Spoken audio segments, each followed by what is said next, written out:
The calf has the form of a crown that sits above the head and represents the superconsciousness. In other words, the consciousness of what is above. It's therefore very much the letter of the renewal of the mind and the ability to see through the thin veneer of this world. In Psalm 142, the setting is the cave of Adullam, to which David and his men had fled in order to escape Saul's persecution of him. And the final verse says, "The righteous shall compass me about." And suddenly we get a glimpse of a totally different scene. The bearded and rough men who surrounded David are described as righteous. The word translated compass, "the righteous shall compass me about," the word is katar, and can be rendered surround, compass, or crown. Remember, crown is keter. The righteous shall compass him around and surround him like a crown. All these ideas, like colours swirling in the air, contribute to this meaningful scene in a cave 3,000 years ago. Now, the renowned scholar Josephus translates the phrase, "the righteous shall compass me about," as "the righteous shall appear with crowns." The Hebrew is so fluid that it can be read just like that, and maybe both meanings are intended. The righteous are crowned and surrounding David. But Josephus points out the future tense, "they shall compass me about."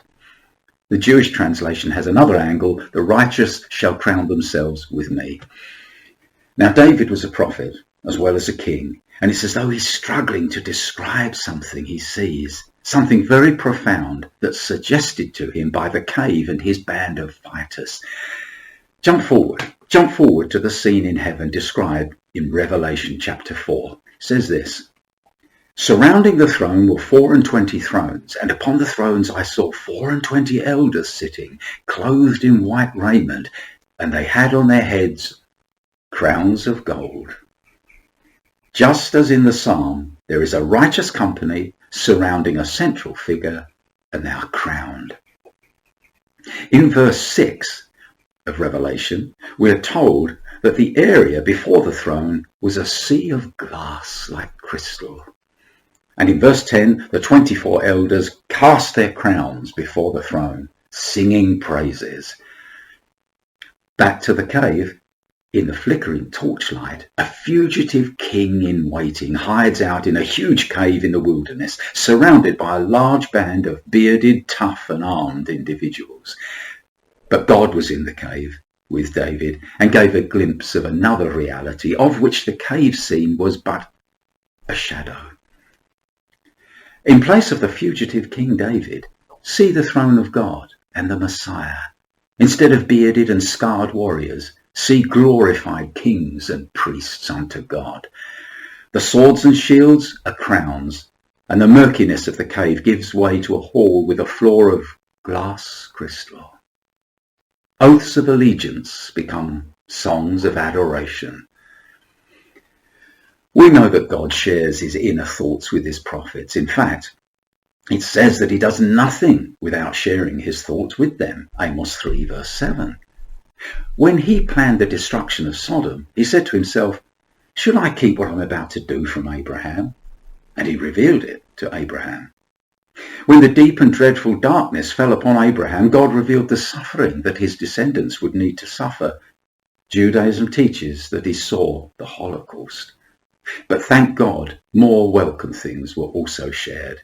Abraham also saw the day of Jesus, the Messiah. God shares his thoughts with his children. This is an amazing fact.